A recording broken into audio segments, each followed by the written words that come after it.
street with woes of war, as we danced with death 100 times before.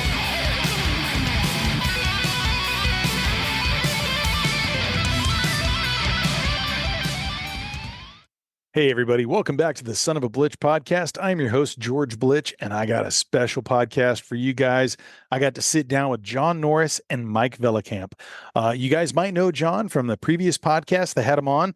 We talked for a couple hours about, his time being a game warden of 28 years, battling the cartel and their illegal marijuana grow in California. We talked about the knife that he has created along with Mike Vellekamp right here. That is the V Nives thin green line signature Trailblazer. It's the knife that he always wished he had with him. All the elements here. You got the seatbelt cutter. You got the glass break. I mean, there's so many wonderful things about this knife. I've been using it every day for 2 years, and it is phenomenal. And it's just a testament to the craftsmanship and care that Mike Vellekamp has for all of his knives with V Nives. And there are some wonderful ones there. I highly suggest you guys go over to V Nives, VNIVES.com, and check that out. He also has a storefront in Washington. So if you're ever through the Mount Rainier area, you got to stop over there and check that out in person and say hello. And make sure that you go and sign up for any kind of notification for both of these gentlemen. You're going to also find out pretty soon that there is a debut album dropping in October of Mike Vellekamp's band, Medicine. That album, Evolution, is going to be phenomenal. I've heard some tracks on it. They are amazing. Some really cool metal hard rock stuff. And each song is very powerful. He put a lot of intention around this, and every song really tells a story, and it's not just something kind of fluff to put out there. They all mean something very, it means a lot to him that he puts out something that is important, that's impactful, that's meaningful in these tunes. The lyrics are incredible. The musicianship is incredible. The song Hidden War that John Norris joins him on is phenomenal. I cannot wait to have you guys hear that. We'll be playing some snippets of it today, so you can kind of get a little sampling of it, and make sure that you're checking that out when it drops. We will also do another podcast with both these guys when this album is about to drop, to kind of make sure you can find out where you can go and purchase it. There's going to be a Kickstarter campaign. Anyway, we will include all of that when that's coming down the pike. I will make sure that you hear about it first. But for now, you guys tune in, learn a little bit more about Mike Vellekamp, about V Nives, a little bit more about John Norris, the music these guys are creating, and all the difference they're making out in the world right now, because both of those two dudes are doing some great stuff. You guys tune in, enjoy, and here is the podcast with John Norris and Mike Vellekamp. Take care. John, Mike, how you guys doing today? Good, brother. How Awesome. you? Yes, I love it. The enthusiastic. That's great. Oh, wow. Look, I got lasers behind me and everything. Look at that, man. Green God. lasers going crazy. Hitting more crazy. This is already off to a hell of a start, fellas. I'm pretty excited. Yeah, look, I am too. We got a lot to talk about today. We're going to talk about V Nives. We're going to talk about Medicine, your band and your album that's going to be coming out here soon. But, as many listeners may have already tuned in, John is a repeat guest, John Norris here. And, we kind of went through an intro on that where I think you can get a really good sense of him and where he's coming from and all the things he's done. So if you have not, you can definitely go back to episode 60 and check that out. But, I don't want to kind of repeat things here. So, John, I think we're just going to let, Mike talk a little bit for a second about where you grew up, and, kind of maybe, forge that line on how you got into making knives and, also making music, and maybe just give people a little bit of background, and then we'll kind of dive into some of these awesome projects you guys have been involved in. Sounds awesome. Yeah. So for the record, my name is Mike Vellekamp. Back in Colorado, Golden, Colorado specifically is where I started my career. I was actually a car detailer. I lived in Florida, and then had a new baby and a new wife, and we kind of just trekked out to kind of find our way across the United States, as some young people do, looking for more work, better pay, things of that nature.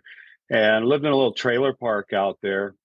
And I got a job. I was actually looking for a car detailing job at a Ford dealership. And my father-in-law had left a note on the table for me, the kitchen table, call Vince Ford about a job. And I thought it was a Ford dealership calling me back. And I found out it wasn't a Ford dealership. It was a man named Vince Ford, and he was a little English guy, brilliant engineer. And I called him up and I said, I don't know any Ford dealerships in that area. When he gave me his address, he says, well, we're not a Ford dealership, mate. He said, we're a machine shop. We make all kinds of stuff, and they were a job shop that made everything from the power box for the artificial heart. In fact, they were the only manufacturers of the power box for the artificial heart. And they made several other small job shop items with their production there. But they also were contracted to make Spyderco American-made knives. And Sal Glesser, the owner of Spyderco, owned a third of that company. It was just a job shop at the time called Golden Manufacturing. And later on, Sal had ended up buying up the rest of the partnership from Vince and his father and relocating the job shop up to the iconic brick building we all know today at 820 Spyderco Way, and renamed it Spyderco Manufacturing. And luckily they adopted me on as an 18-year-old. That I worked for them for a very long time. I started on the drill press at $6 an hour. And I worked my way all the way up to upper management, and I spent 12 and a half years with the company. And it was a really fun ride. They were like family to me. They're a very, very, very wonderful company. Of course, not as good as mine, but no, I'm kidding. Right. But they are a great company. They're great people. And it was really one of those kind of family things almost where I just kind of grew up and needed to get out of the house type of a thing. So I wanted to further my career. I wanted to design. And so I ended up relocating to the Pacific Northwest, to the Seattle area, specifically Tacoma. And I started working for Tim Wegner, the founder of Blade Tech. Blade Tech Industries is mostly known for making holsters and attachments, tactical attachments and things of that nature. And then I went on to design some knives for them and headed up their cutlery division. And with that came an opportunity to design knives for 511 Tactical. And I designed about 25 different products for them, very successful products, by the way. And that's basically, I ended up flying over to work on some production and engineering with a man named Race Wu over in Taiwan. He owned the factory where they were manufacturing the 511 products. Nice. And I met him, and we had started becoming quite friendly. And over the years, after I had left Blade Tech, I ended up helping the Italian guys from Fox Knives bring their brand over to be more noticeable stateside, and getting them involved with distribution companies like Blue Ridge Knives and stuff like that. And then after our partnership dissolved, I decided to create my own brand, and which is V Nives, and no dogs, no foxes, no spiders, no chickens, just V. And we were incorporated June of 2017 with our brand. And so this will be our 7th year in June being in business. And we've since won some pretty wonderful awards from the Blade Show, and gotten some nice industry accolades, and gotten to meet some really great people like John, who we've collaborated with for variety in our catalog. Well, let's bring that in. How did you guys actually meet? John, you want to go ahead and set the stage here for a sec? Yeah, this is a real, just a great historical story, making new friends and doing business. But a mutual friend of someone we had worked a little bit with in the past, Amber Hargrove, did some Discovery Channel stuff, into blades, actually introduced me and Mike. And this was literally, I think, 7 days after I retired from operations. I retired from a 28-year game warden career, as you know, in special operations, developing the Met, been fighting the cartels now for 6 years. I retire on December 7th of 2018, and the very next week, I'm cruising around the Pacific Northwest, meeting all these knife makers to possibly do a knife or get to know more people in the industry, because I've carried knives my whole life, right? Especially operationally, as a hunter, as a longtime conservationist. And I met Mike at the, kind of into the winter there. at the end of the day, and right away we hit it off. We talked knives for sure.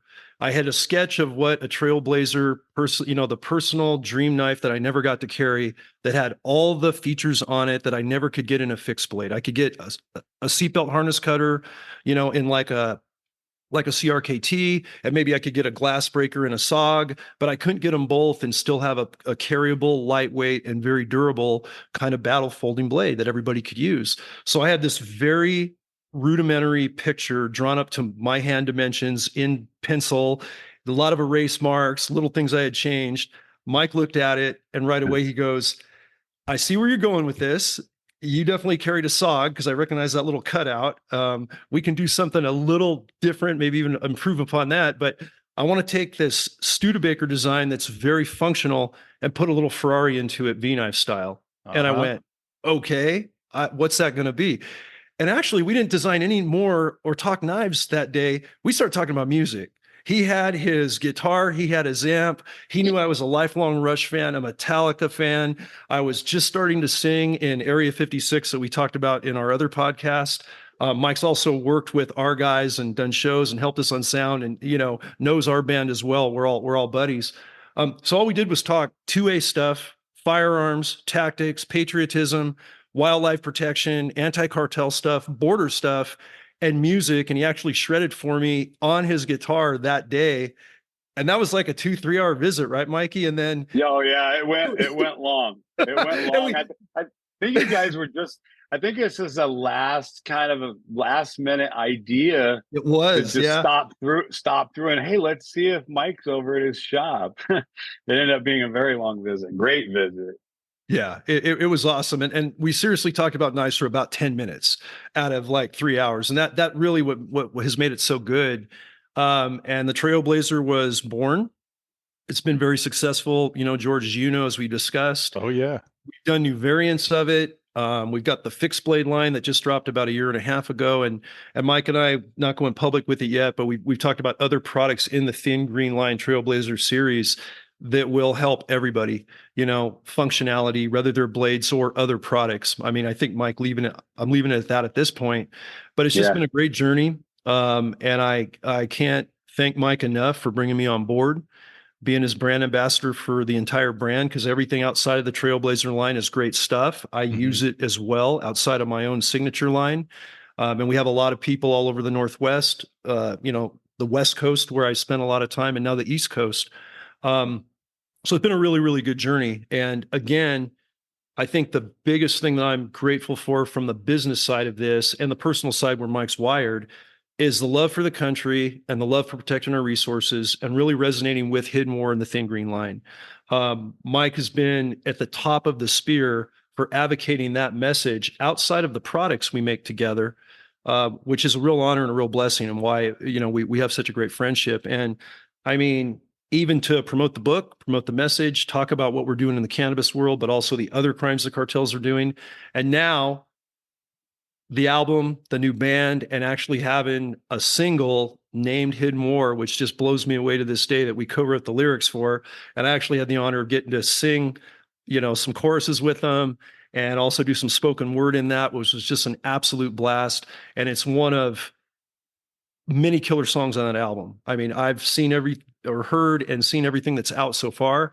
They're all awesome. I know you've heard some of them besides Hidden War, but the whole album is wired toward patriotism and what this nation's going through, and the human condition in the global geopolitical, global scheme of things right now. Mike can go much more into detail on that, but that's been a real fun adventure, because we're both musicians. We love music. His bandmates are awesome, and it's just cool to be a part of that and share music and get messages out at the same time. I mean, how do you get better than that in the world of outreach that we're doing right now? No, it sounds like it. Yeah. And, I think that's a great opportunity. Mike, I'd love to hear about the band medicine.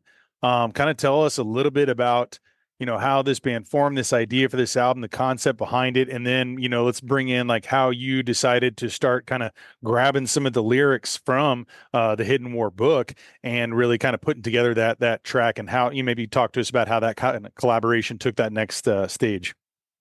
Sure. So first of all, the way that the beginning of the album started out. First of all, I didn't have a band or anything. I've been a musician for some years, never taken it to a professional level. Kind of, back in the '90s, I was in a metal band.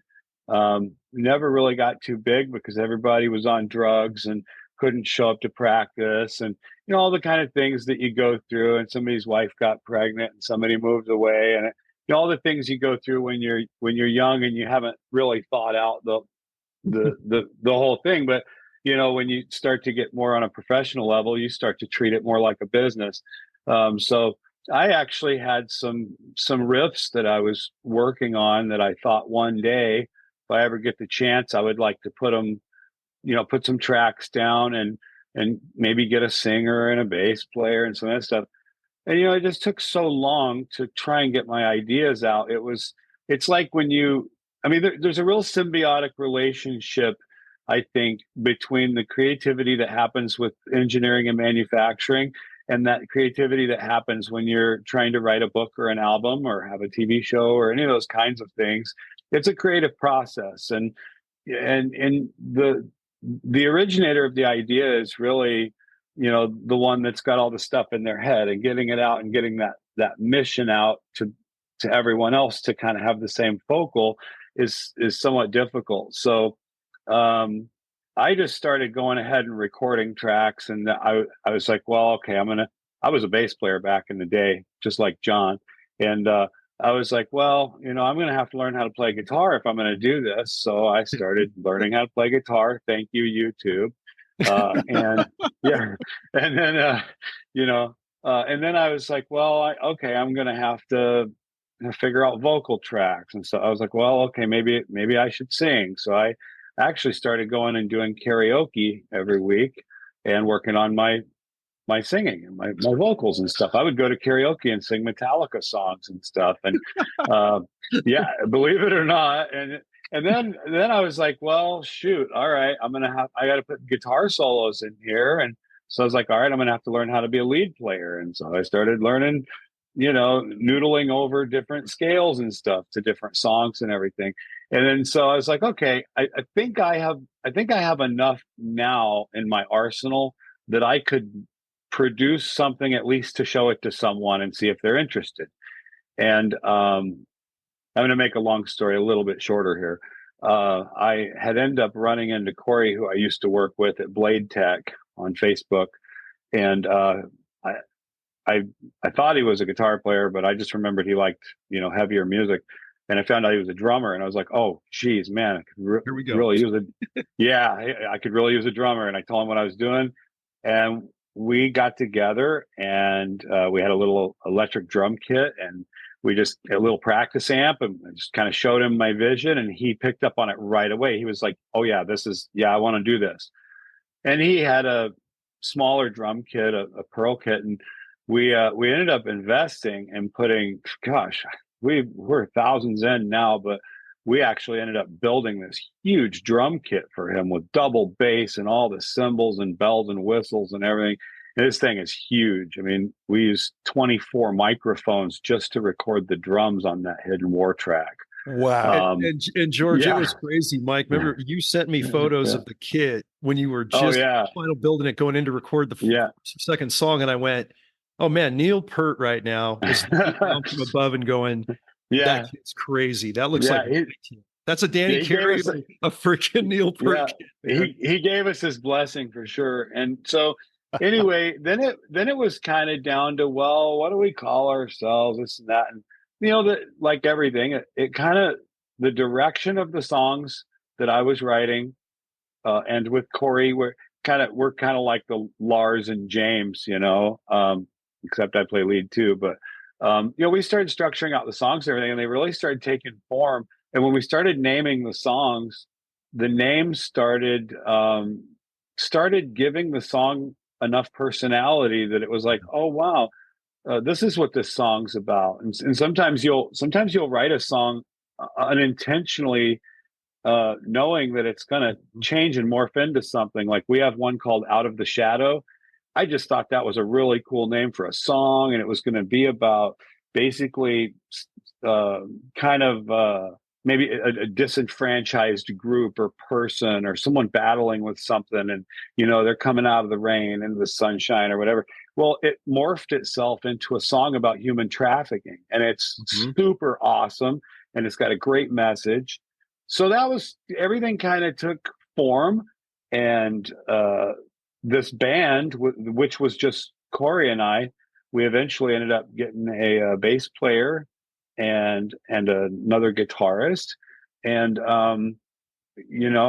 I just was looking, and the big thing was this whole metaverse thing was coming out, and you're always hearing about metaverse and metadata and meta this and meta that, and because of the direction of the album, where you can see on our album cover where it kind of shows the beginning of mankind and kind of that evolution type image where man kind of evolves up to this thing and then it devolves back into a barcode. And I thought, oh yeah, this has got sin written all over it. And then I thought of the meta being in the sense of transcending. I thought meta sin, that's going to be our band name. So that's kind of the whole origin of the band. And then from then it was like, okay, let's find a producer. Let's start booking studio time. Yeah. And we're thousands and thousands of dollars into our equipment and all the stuff we've done in the studio so far. Pierre Ferguson, he's local here. Awesome. He's awesome. Foundry Studios. He is a wonderful person. He's a great producer. And it takes so much of our time now. When we're not in here making knives, we're out there making other metal. Heavy metal through and through. I love it. Yeah, I love it. So what is that? What's kind of your timeline now? You guys are in the studio, you're recording, and I know that you're talking about having a release date, October 19th, which is a very special day. You're going to be putting this out. What kind of timeline do you still have left? Like, what have you recorded, and how many other sessions you think it's going to take to kind of put this all together? Well, we went ahead and mastered. I think we've got 4 now. We were thinking of going ahead and fully mastering 5 songs in case we had to do an EP or something, because we got very nervous about the release date. There are still struggles with scheduling and stuff with producer and mixing and all that stuff, but we're still going to try and hit the October date. Yeah, there are still a lot of nuts and bolts we have to figure out. We are going back in the studio on the 25th, and then it starts with drums, and then goes to guitars, and then goes to vocals, and then solos and embellishments. So we're looking at having the next 4 songs finished and mastered by July, probably end of July, and we're looking at buttoning up the last part of the album somewhere around August, September. And then we're trying to time the artworks, the CD production, because we're going to do a limited number of CDs. We're going to do a Kickstarter campaign. Yeah. Oh, hold on a second. By the way, got all the conceptual artwork. Oh, there it is. Done. So hey. here's something nobody's seen yet, and it's got all the song lyrics with it and the booklet. And you'll get the picture of the band. There's the cover, the backside, all that kind of stuff. So awesome. Yeah, we've been working on this for quite a while. That's another facet to the whole thing too that takes some time. And I've done all the artwork and concept and design and everything for that too. So we're busy beavers, but yeah, we're sticking to our guns. I think now if we do end up going out past our scheduled release date, if we have to, we'll do it for quality, because I'm not gonna rush it. Sure. I don't want to rush it. This is going to be the album of my lifetime and probably one of my greatest works. And so I just don't want to rush it. I want it to be really good, and I want everybody to love it. So yeah. Well, that's key, man. And it's funny. You think about like some of those bands that have like their debut album, and maybe those guys are 18 or 20 or whatever it is, right? Kind of like the young musician. Then it's the rush for the sophomore album, and it's like, okay, now they want you to put a record label. I want you to put out this album, right? You got a year to write something. You've spent this time. Here you are. You've had your whole life experience, and to be able to put into your debut album here with this band, and it sounds like all the songs are kind of coming into place conceptually, and really kind of fitting into that form of what you talked about as far as the medicine and what's happening in our life right now, because there's a lot of heavy things going on, and you're bringing those to the forefront. And it's just you don't want to rush that, man. You want to put it out when it's right, when the final pieces are all perfect. So it's nice to have the date circled, because I think it makes you work harder towards that. Yeah, you have a goal. finalization. Yeah, you want a goal. The other thing that's pretty passionate for us is that all the songs have a really deep meaning. All the lyrics, have their, content wise, they really are something and mean something, especially like with Hidden War with regard to John's career and Met teams, and with the conservation and preservation of the wildlands and wetlands, and the ongoing battle with the cartels, and the illegal, now I suppose we're dealing more with like the meth and fentanyl and everything. Back then it was the illegal marijuana and the problems that caused with the wetlands and stuff. But the other thing is, we're looking around for new music to listen to, and there's just nothing worth listening to. Everybody's singing about shoes and cars, and or you got this thing they call hip hop, which is country mixed with rap, and I personally wasn't finding anything substantive that I want to listen to. I'm a Megadeth guy. I'm a Metallica guy. I'm a Pantera guy.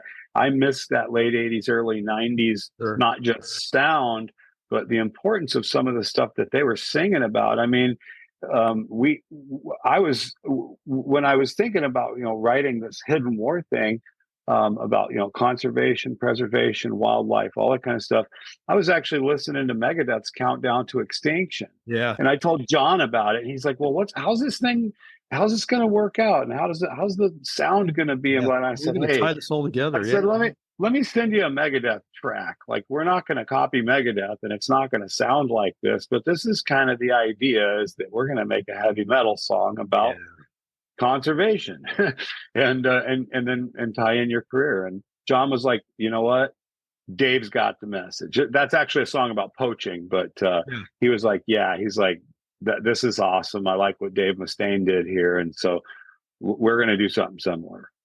That's awesome. Well, tell me about the song itself. When did you guys talk about a collaboration, or did you get inspired by John's, writing and his history? And then how did that kind of song form out? I mean, I've listened to it. I jammed it multiple times today. I'm sure anyone in my entire office probably heard it. And, hopefully I think they said something about pre-ordering, so they're ready to go. Turn it up. Exactly. Yeah. If it's too loud, you're too old. Twice as fast, half as long. Yeah. Right. No, but it like, and to mention that too, because we'll have a little bit of teaser here that we'll share, but it does sound like the songs of some of these bands you mentioned, in a sense that it would fit its own unique sound. I'm not taking it away. It's not like a cover of some, other band, but if you were to have like a battle of the bands with all these badass, rock stars that we freaking love and we've been influenced by, all three of us, and we've all played music of that nature, it fits right in there, man. It's a strong song. So I'd just love to hear about the origin of that coming together, and then how, you got John in to do some recording with you on that. Okay. Yeah. So, actually it just, little by little, well, me and John became pretty fast friends, but not good friends, just fast friends. And then over time, I went and spent time with him at his cabin. I learned about his dad and him rebuilding the cabin, and how he kind of, when he built his home, he had a skywalk that goes over, and there's like a memorial area to his dad and his career and all that. When I started getting to know John a lot better and started spending time breaking bread, those kind of, I mean, you get to know somebody pretty well when you spend the night at their house a few times. Sure. And then we weren't just fast friends, we became good friends. And as we became better and better and stronger, as our friendship got stronger, I started, because he had sent me a book and signed it and stuff. And, we're all so busy and everything. Sometimes someone will send you something and sign it, whatever. You don't get to it. You don't watch. I got a lot of friends that are on some of these Discovery channels and stuff, or history and stuff. They got this different shows that they're on. And I would love to watch them. I just don't have time to sit and watch and get him. But I thought to myself, I'm going to read this book. I already know what he does, and this and that. And I started looking through the book, and I was like, holy shit. John never actually came out and said, hey, I just want you to know I'm a badass motherfucker. John never told me that, right? So, but I was reading the book, and then that's what came up in my mind. Wow, John's a badass motherfucker. And then I just was completely inspired by his career and some of the things that he's done. And I thought, you know what? And we just started really getting into the band at that point, writing music and everything. And I was like, man, we're going to write a song about this hidden war thing. And we're going to make it about John. And I would love for him to actually sing on the album and be a big part of it, because he's a musician too. And he's got a good voice. So I thought, man, this is going to be a good opportunity. We actually were working on some other songs, and we kind of took a turn and said, nope, let's do Hidden War. And we made that one of the first round of tracks that we actually finished and mastered. So yeah, it's completely inspired by his career. And I thought also, here's something that, John's given a lot, here's something that we can give back to John, speaking to legacy and stuff like that. This is something that's one thing about music. It never goes away. Yeah. This thing's going to be around and be heard by people, and probably younger people. And a lot of people are going to look at these lyrics, and they're going to wonder who John Norris is and what the Hidden War is all about. And they're going to find out by like these podcasts and stuff like that. And then there's going to be really great meaning and long legacy to John just because of the song. And I thought, hey, there's something we can all give back to John. That's a great nod. Just like with the knife collaboration too, let's do, John didn't need to come out of pocket for anything with the knives. In fact, we pay him. What can we do for John? John's given a lot. We can give something back to John through making great products that have his name on them, that he can be proud of. That he can get out to the people that he knows and loves in the industry, and the new Met guys, and the people coming in and becoming wardens. And there's people that reach out to us all the time and say, hey, I'm going to go. They go to the academy to become a game warden, or however that process works, and they'll give us an email or a text or whatever. And hey, is there anything you can do? We'll send them a Trailblazer, and we'll have John sign it for them. That's awesome. What a way to give back to someone who's given so much. And John, to kind of pivot there too. What was that like when you first heard this track, or you kind of saw this coming together? And then, how was your contribution and coming in and doing the recording? What was that looking like for you? And how did that collaboration kind of form to then have this, final mastered copy? Yeah, it was a beautiful process. I call it a bucket list kind of time in my life. We talked about our friendship, and I think Mike said it best. We were fast friends, but we became good friends over time by spending those personal conversations and breaking bread. And that's where we really got to know each other philosophically, ethically, and what our lens is. And it's very similar, liking the same music, going back to the 80s and 90s, primarily 80s. And what's ironic about this, why I feel so grateful, and it's been so fun to do this with Mike, is I was just, this from the first story, George, and Mike knows it better than anybody.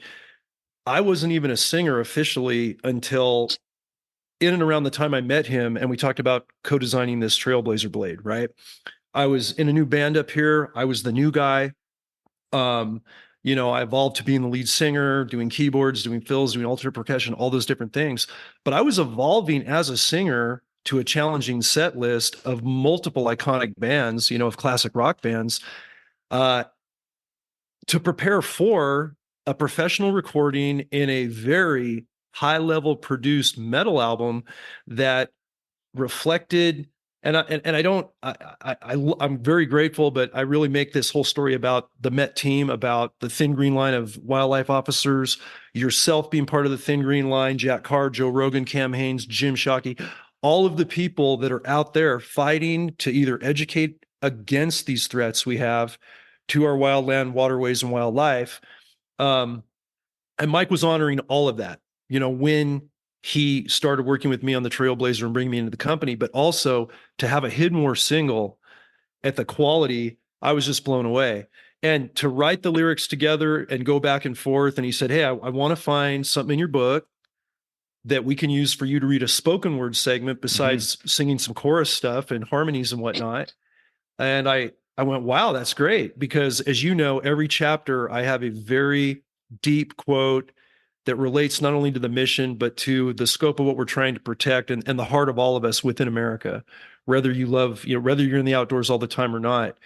And I won't give, too much away because Mike's going to go into it, but the quote he picked for the spoken word could not have been better. Robert Service, Rhyme of the Restless Ones. It's a segment from that. And that poem I actually heard on my first Grand Canyon rafting trip by a river guide that would read it as a skit on the beach under a full moon after hitting the biggest rapids in North America and actually acting in that voice passionately with a big goblet, of ale. And I got the chills. And this was back when I was, I'd been a warden for maybe 10 years. And I went, what is that? And it ended up in my book. And Mike, and we did not talked about it. He picked spoken word. I did not. And he picked it masterfully, man, just masterfully on that. And I knew the lyrics were great. I hadn't heard any of the music because Mike's writing all of that and doing lead and rhythm. And then he sent me the first raw track and I heard this thing and I'm showing it to a handful of family and friends. I'm like, man, I knew it'd be good. I didn't know it'd be this damn good. This is badass, man. I said, Hetfield's, he'd turn his head at this, the way the rhythm changes, the time signature changes, all of it is, there's a lot of complexity to this music. And Mike and I like complex music. My bandmates in Area 56, we do complex covers that most bands won't do. And we kill ourselves trying to do them, but we like that musical challenge. And we also like the depth of what that music leads to and the respect it gains. And not only Hidden War, but Cavalcade, Out of the Shadow, like Mike's talking about, Scarecrow, and just the ones I've heard so far. Every song has that depth. Every song has that complexity of music. And Pierre, as he mentioned, is one of the coolest producers. I've only worked with a handful of producers. He is just a beautiful human being to work with. And I think he got the best out of us in the one day we had to record together. And we had a blast. We had an absolute blast. And we got it done. And I was like, we're done? Oh, damn, man. I want a couple more days of this. So anyway, I can weasel my way in with medicine, I'm going to, and when Mike's out this way and we get Area 56 going, you might see some of these songs that Area 56 might do some work with and having Mike up with us and vice versa. It'd be real fun to do, but I can't speak highly enough of how grateful I am for such an amazing song. Cause one of the things that the iconic bands get right is the musical tone moves you so emotionally. It's so visceral and it's subconscious that it matches the lyrics, that you feel the message almost before the first word comes out. Not every bands can do that, right? Especially some of the pop stuff we're hearing now. And Mike said it best. This stuff just I'm not going to disparage any musical style because everything is important, beauty in the eye of the beholder. But at the end of the day, I want to be moved. I want to be moved emotionally. I want to be conflicted. I want to be fired up and pissed off. I want to be relieved and relaxed. And this album does that. This album does it so well in the handful of songs I've heard so far. And Hidden More is just the tip of the iceberg. Man, that is phenomenal. So what does it look like when this album is finally done? It is in your hands, Mike, and you're ready to start distributing it. Are you going to have a big show? Have you thought about, because it's like the magnum opus, right? It's like, then what are you going to do to have a presentation? Is this a collaboration where John's going to get up there and I'm going to get this invite to come check this out and film you guys? What's going to be happening? Yeah, we got to do it. 100%. I would love to have you come out. We'll probably have a handful of very special people that we would want to invite out here. And it probably because of the location of all the band members, it probably will release in the Seattle area first. Nice. Not anywhere where the tents and stuff are at, but we'll probably pick a nice local venue, and we're going to do a nice release party, probably a venue that'll hold somewhere around 500 people, and we're going to play the entire album from start to finish live. Love it. Awesome. Yeah, and I would love to have John come out. We've already kind of talked about it. When we time this, we'll probably time it around where John's available to come out and sing Hidden War with us too on stage. So, and we will probably speak a little bit to the message in the song and stuff, and introduce John. And yeah, sure. Yeah. Well, that's, I was going to ask about that too, with some of the complexities you talk about in a lot of the songs that, we've just discussed a little bit here. And, we hadn't dove into all of them, but is there something that you feel would be in a kind of an accompaniment of, I know like we just saw the lyric sheet there too, right? So if you read through it, you might be able to get that, but do you think that some of these songs may warrant having a little bit of an introduction? Have you thought about how to kind of maybe take that next step of like, hey guys, this is what this song's about. This is my feelings, because, you have a lot of richness that you're going to be bringing to each one of these songs. I've heard that, the lyrics you put together, it's very powerful stuff. And, some of the things you just talked about too, the human trafficking, all the different things that, out of the shadows, right? Like all these things that are kind of hidden that we're starting to learn more about. You're bringing awareness to that. Where do you feel like is I guess like a call to be able to maybe educate people about this as well? How do you see that? And is it just something you want to put out the music, or do you feel like there's something where you want to be able to maybe further educate people about that tune and those messages? Very good question. I think I've decided at this point to look at it like a long-term Q&A, and to leave the meanings of the songs mostly ambiguous, and make it like a treasure hunt for the fans. The more you dive, this is something that made a lot of the Megadeth. I'm a big Megadeth fan, but I'm a big Avenged Sevenfold fan, and Metallica and Pantera.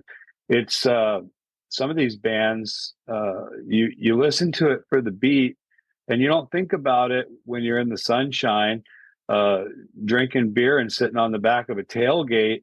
But at some point you pick up the lyric booklet, or now people just go online and you start really reading, and sometimes the lyrics can touch someone in a completely different way by the way they read the lyrics than someone that's going through something else by the way they read the lyrics.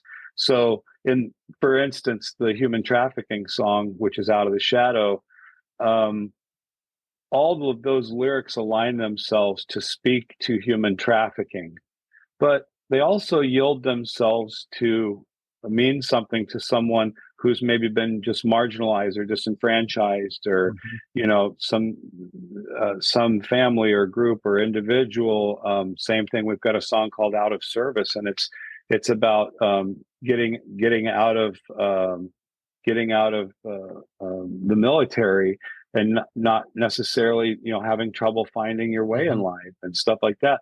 But this song also could speak to someone who maybe is just down on their luck, or lost their job, or going through financial or mental struggles, or whatever. It could speak to a homeless person, or so.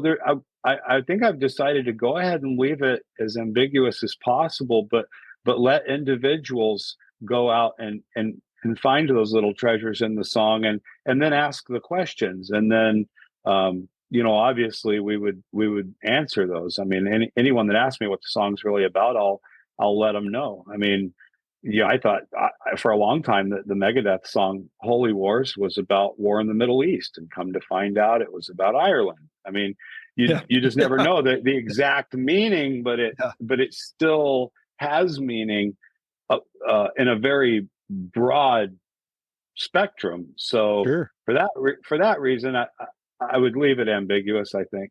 No, that's a good call, man. I mean, I look at some of the songs that I was, that were powerful in my youth, and I listen back to them now, 20 something years later, and I'm like, whoa, it takes on a different meaning, right? So there's like an Yeah, evolution of self and the way that you kind of the way that you feed in that information, those lyrics, that song. And then like later on, I didn't realize the complexities of some of this music or time signature stuff until I became a musician and then had to Right. like try to cover it. And I was like, damn, this is hard, like, Yeah. but then you yeah, like yeah, Hey, yeah, 4/4, realize it, like, baby, all night long. oh man, like yeah. thinking like bands like Tool and like trying to follow Danny Carey and his Oh drums. yeah. Like I was Oh like, gosh. it was very Hey, difficult, but that if there's you some if, if good. you can do that, let me give you my number. Yeah. I am not that talented. I have tried, but it's it's I love playing a lot of these songs that from these bands you were talking about, and I really do feel like when I just hearing your music, man, and what you guys recorded, it is very rich, it is very powerful. I'm excited to have this album out. And we'll just kind of let people know now, before the album drops, we will all three of us get back together again and maybe have a little bit of a little more information session about that, how people can get involved. I know you were talking about maybe doing the Kickstarter, and as soon as that's Mhm. out, let me know. I'm happy to help promote and produce it. Any kind of excitement around this, because I'm very excited to see what you're putting together. Your contributions there with John too, and I'm just stoked, man. Congratulations on all of this. This is phenomenal stuff. Thank you so much. We're thrilled as hell just to be able to be doing it, and especially at this point in our lives. My big brother I sent him the Hidden War track too, and he sent me a text message back. It said, "Midlife crisis much?" And I thought, well, you know, you're starting a heavy metal band at 50, right? What's next? I mean, they say 50 is the new 30 now. People used Yeah. to act a lot older back when we were younger. When your grandma was 45, she, looked a lot older, and now, um, uh, um, I was going to say also that the cool thing about doing having a midlife crisis when you're 50 means you're going to live till you're 100. So Yes, There you I I'll go. thought take about it. mentioning the same thing. I was like, hey, I'll that's take good. it. The mid mark, Yeah, 50? if, Sure. if you're, yeah. So, but it's not a midlife crisis thing. It's just something that needs to be done. And if you have those things in your head that have to get done that you're not getting done, I think it causes internal stress, and I think you always fight with yourself. And I think you can build resentment toward uh, things and people around you for not getting stuff done. I luckily have a wonderful, just amazing, beautiful inside and outside fiance who has backed me 100% on this thing. And any time when I'm like, hey, yeah, I don't know if it makes sense to do this or that in the studio or whatever financially, and she'll say, babe, put it on my credit card. We're going to the studio. Like she's helped us buy equipment and all kinds of stuff. And you'd think, gosh, I own a knife company and I must be doing pretty well. I probably have a nice car and I probably have some money in the bank. Well, being a business owner, that doesn't always usually happen. Sometimes there's cash flow problems and stuff. And I'm one of those business owners that doesn't turn around and take the bag of cash as soon as it hits the bank and dump it into my own pocket. So I do live a pretty meek life. And I have an older car, and of course it's a nice car. But I have an older vehicle, and she has older vehicles, and we're kind of, without being exactly paycheck to paycheck, we're pretty close to it because we have to manage the cash flow of the company, and we have to make sure all the employees are taken care of and all the bills and rents and everything are paid before we go digging into that cash bag. And we also have a retail store as well here in Washington State, a beautiful retail store. And we have employees up there too and stuff. So yeah, so money gets tight from time to time, but she has been super supportive of me wanting to do this. And and she wants to see this thing through too. She didn't know what we were really doing. I said, "Hey, babe, I think I need to write an album," and she's like, "Yeah, right, okay, me too." Yeah, because that's normal. I'm just going to write an Yeah, album in my free time running a knife company. yeah, You know? yeah, me too. Yeah, yeah, and so Sure. Yeah, go do that. yeah. I was like, yeah, I'm gonna do it. I'm gonna make an album, probably like an eight or 10 song. Well, I'll make it 11. Well, let's do 12. I do 12 and a bonus track, and so it just keeps building. And I'm like, finally, okay, we're cutting it off at 12. That's Yeah. the album. So for a debut album, a lot of bands don't A even lot of music. have that. So a lot of them that 6 or 7 songs or 8 songs, and 2 of them are covers. So we have put a lot of writing into this album, and we've had just a lot of support from everybody around us, and I think it's awesome. And time will tell whether it stands the test of time. But I know that even if 100 people like it, I'll be happy, because I know I'm going to like it, and I finally have some new music that I can listen to, and I don't have to keep changing the radio station. I love it, man. Like, yeah, if it's not out there, you got to create it, right? But I Yeah. really love what you said too about like you feel called to do this.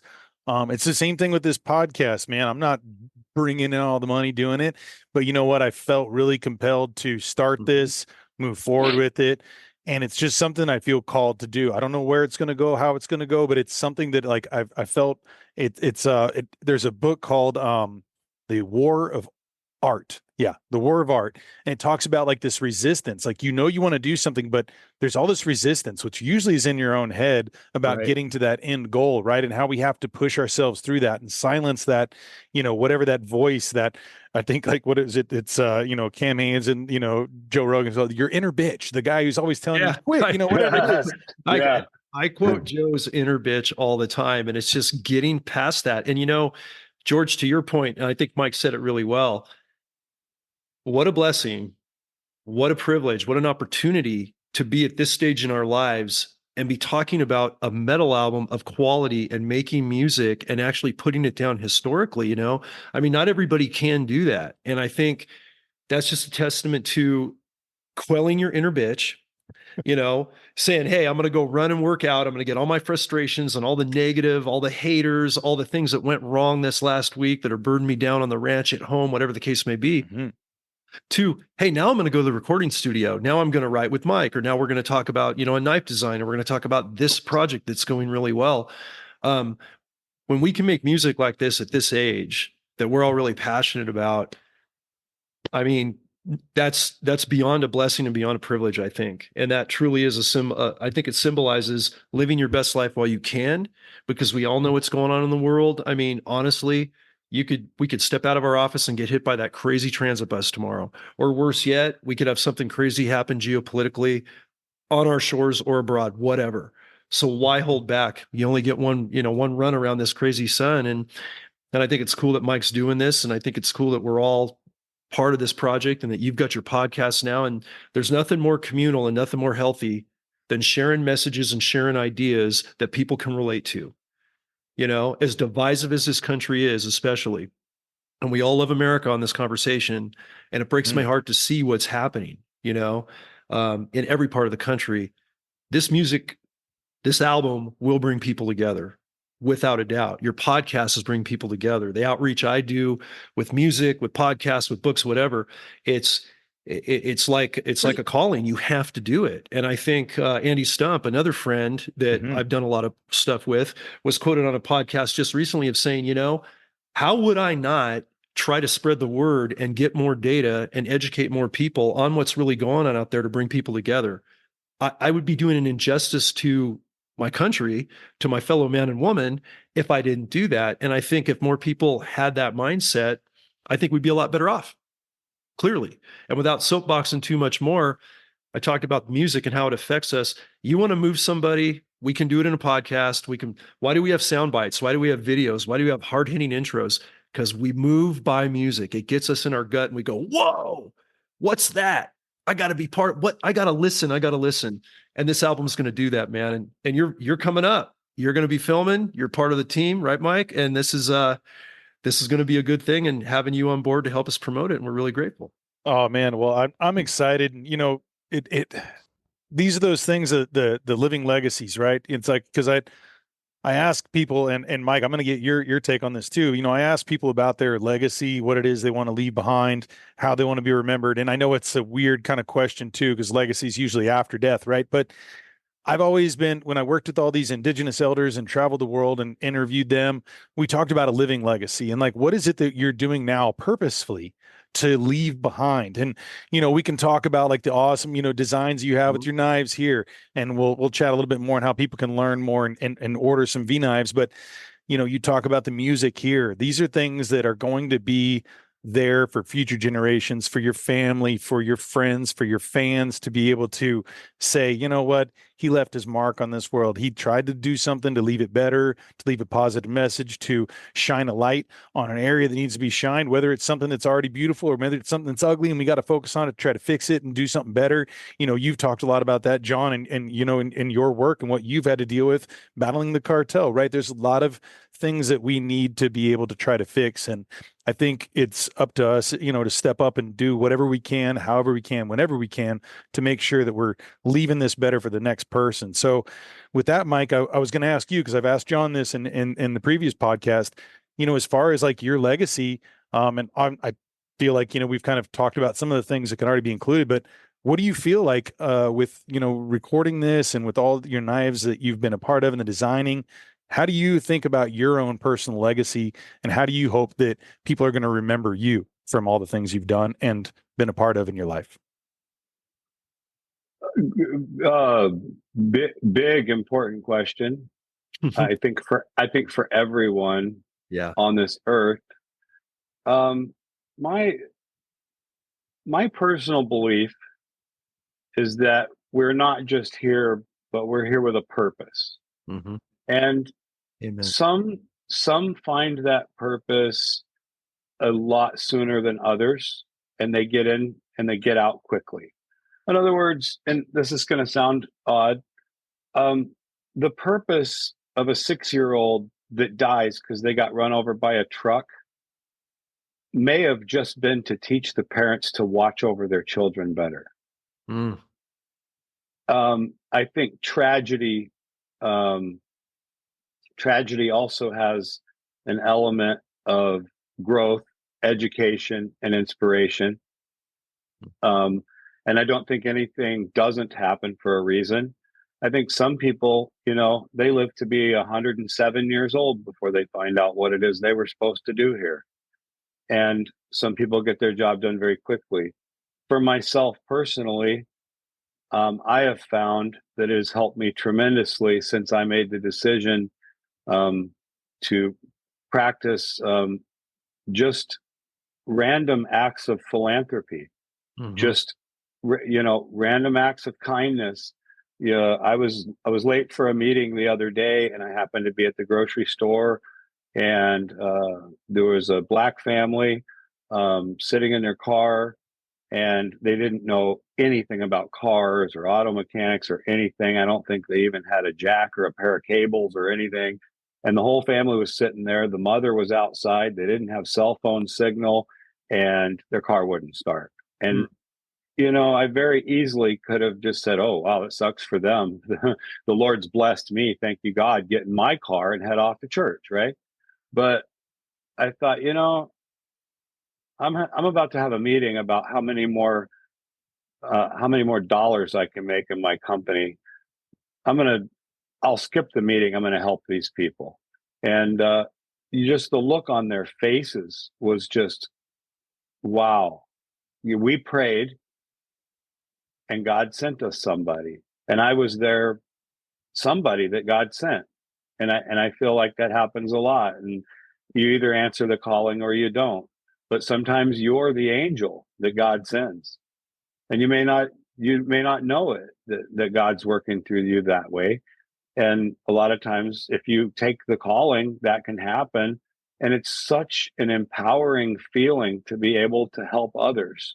Nothing feels more powerful or godlike than to be able to affect somebody's life in a very positive way. So for me, I want that definitely to be part of whatever legacy is attached to myself, but also that I meant something. I did something. I created something. I left something behind. With the knives, I don't want a customer that buys one of our knives to go, oh, this is wobbly, or this doesn't work right, or oh, my screws came out, or well, I'll shove that in the drawer and I want people to go, wow, this is very well made, and I'm going to take care of it so I can give it to my son when he gets old enough, that kind of thing.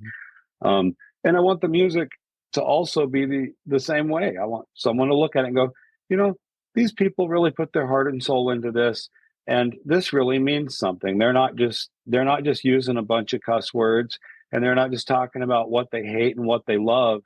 They're actually showcasing some real issues that we all could take a lesson from and dive deeper into. And like I said about the ambiguity of some of the lyrics is that they can mean something different for a lot of different people, but the key is to have meaning. And so, yeah, just to have meaning. And if I'm, I think if you're going to be judged, I'm not religious. I don't agree with religion, but I do believe in God. So if you're to be judged at the end of your life, I don't think you're judged on the world's effect on you. I think you'll be judged on your effect on the world. Mm-hmm. Some powerful stuff there, man. Thank you for sharing that, Mike. Well said. Yeah, Mike. Thanks. With, obviously we've talked about V Nives. We've talked about music. I know that the music part of where we're going to send people, that's probably going to be the next stage. And the next time we get together on websites and everything too, because there's a lot that's happening kind of behind the scenes at this moment with the music, with the production of everything and the rollout there. But for folks who want to go and check out some of these designs and these amazing knives you have at V Nives, can you tell people a little bit about where they can go, where the storefront is, website, and how they can follow you in your journey online? Yeah, absolutely. You can go to vknives.com online. We sell direct online. You can go to several different dealers such as Blade HQ, Knife Center. If you're a dealer, you can go to Blue Ridge. There's several knife stores around the country and around the world that sell our products. If you go to our website, there is a section where you can email us. As the owner and founder, I actually read every single email. And if you want to send a message to me, I will get it and I will get back to you. I also publish my cell phone number. And so if anyone needs to get a hold of me, I'm a pretty easy guy to get a hold of. We have a retail store in Eatonville, Washington here. It's a small little mountain town, beautiful town.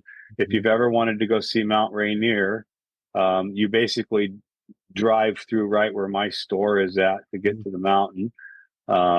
It's a great little store. There's a nice little wine tasting room next to it. We know the owners there, Brandy and Jeff. They're great people.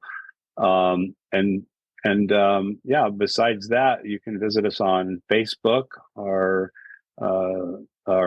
tag for Facebook is at Knife Life, and the same on Instagram at Knife Life. It's NIFELIFE. And we're pretty easy to search. So we do have a TikTok channel, but we don't have a huge presence there. We have a YouTube channel. We don't have a big presence there either. We're still slowly trying to crawl up to getting our traction with the social media and stuff. It's the way of the world now, and you have to do it. Back, I've been doing this for 30 years. Back when I started, everything was magazine print, and people sit on the shitter and read the magazines, and now they do the same thing. They're just sitting on the shitter and looking at their phone. But so we have to have more of a presence, and we plan to.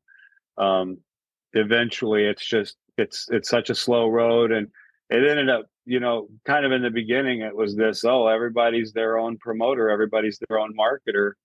Well, now it's not necessarily that way. If you want to make any kind of a presence, you almost kind of have to pay a marketing team to go in and help you do it. So, but we're doing it slowly. But yeah, vknives.com, you can find anything you need.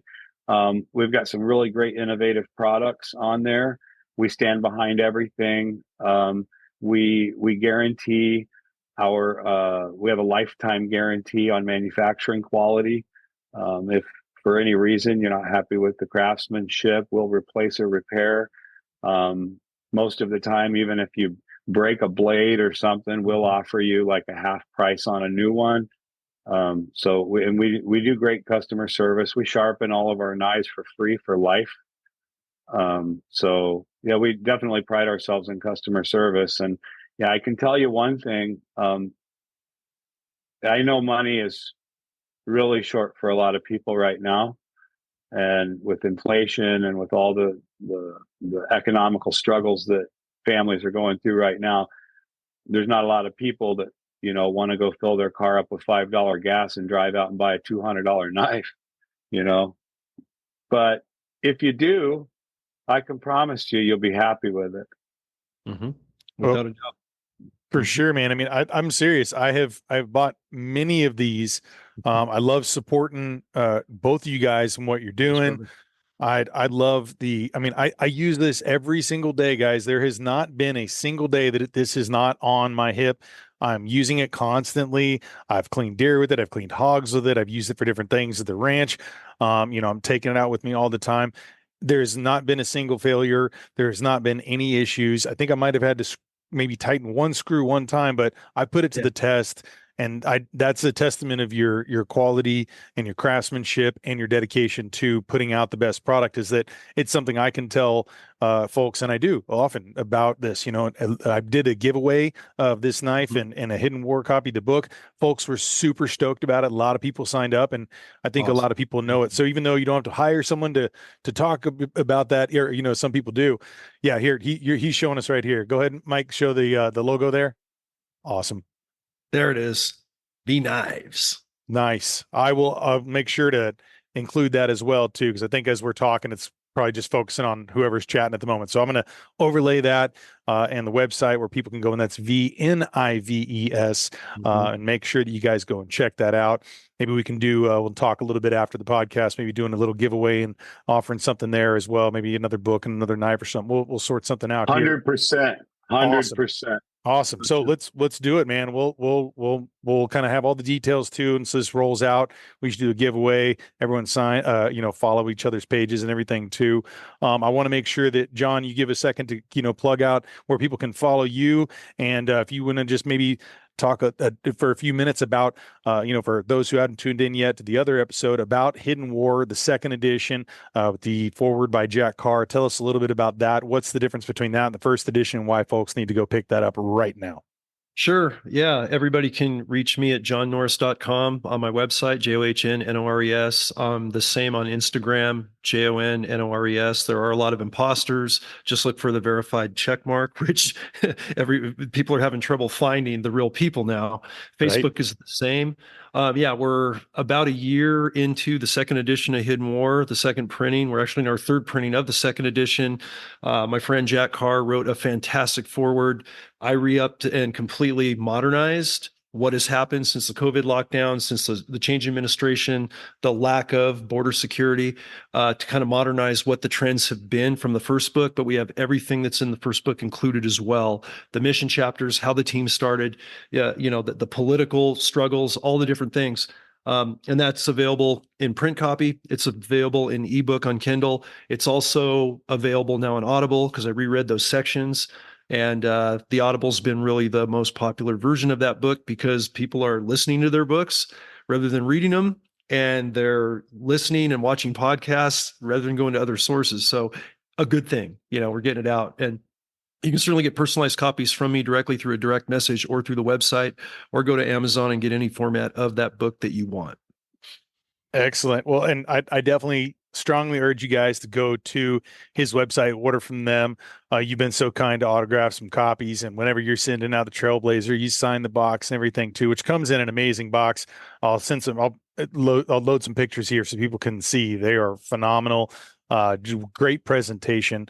I love it. And guys, I really am super excited that we got together today and be able to talk about Medicine, the upcoming album Evolution. We're talking about the Trailblazer series with V Nives and just all the important things I think we brought up today to talk about collectively that, we need to have this kind of discourse and being able to get behind. And, we love our country, love talking about wanting to keep this as pure and beautiful as we can. And, out in the woods and, around the table and in politics and everything, we all need to, shine a light on the goodness. And you two are wonderful gentlemen who've been doing some great things. And I'm just, I am honored to be friends with you guys and be able to have you on here. And it means a lot to me that you guys joined me today. Right on. I got one more really super important thing. This is the most important thing. My drummer, as I mentioned, Corey, who is also our project manager here in the factory. We had just gotten some pretty serious news about his wife that was very unexpected. She all of a sudden has found out that she has stage 3 cervical cancer. And she has had several bouts of radiation and now going through chemotherapy. And it has been a super burden and a super struggle for him and her. And they have a GoFundMe page.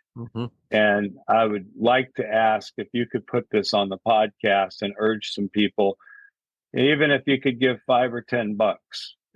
We know money's tight, but we've gotten a lot of thoughts and a lot of prayers, but thoughts and prayers don't pay these guys bills. And we'd really like to bring some awareness to her GoFundMe page. It's gofundme.com /Valerie. It's spelled VALORIE -needs-our-help. But if you just go to GoFundMe and type in Valerie, it'll bring the page up. And she could definitely use any kind of donation that, from anyone. Anyway, and that's it. We would really appreciate that and kind of helping to spread that out there. It is a really, really super tough thing. It's nothing that you really think about when you're, seemingly young and healthy and stuff. Something like this pops up and it can just crush your entire world. So we would ask people maybe go give $5 or $10 or whatever they can. Well, make sure.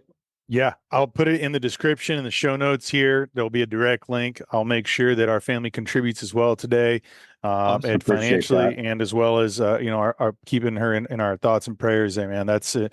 Appreciate that. Absolutely. No, it's my pleasure to help any way I can there. And our prayers are, our prayers to Valerie and Corey right now are huge, as Mike mentioned, but you can also go to my Instagram page through my link tree. There's an open link to that GoFundMe. And with what you're doing, George, to supplement that will really, really help. And we appreciate your support, brother. Thank you. Yeah, you can also find a link to that on the V Nives website and V Nives Facebook. Nice. Okay. Well, we will keep that out. Make sure you guys, anything you can help out with would be phenomenal. And make sure you're going and supporting everything that Mike and John is doing. Guys, again, thank you so much. It's been truly an honor and a joy to get to know you guys better. And I look forward to having you guys on again when we're about to announce Medicine Evolution, because that album is coming, the debut from Mike Vellekamp. And man, I just cannot wait. And guys, we're gonna have to play a little bit of Hidden War for people. So gosh, I think we should. I think so. So we're gonna sign off. We're gonna let you guys listen to some amazing music here, and maybe a little teasing, a little like guitar solo, because you talked about being a lead now, man. That solo kicks some major ass. We're gonna share it with everybody. Gentlemen, thank you once again. This has been a joy. Thanks, George. Thanks, man. Thanks for having us on. Awesome. Yeah, can't wait to do it again. All right. We'll talk to you guys soon. I'm gonna see if those lasers can come up again. I don't know. That did it last time. Get those lasers going. Cheers, fellas. Right, y'all guys. Take care. Cheers. Thank you. We go into the night as brave men go. Our faces streaked with woes of war. As we dance with death 100 times before.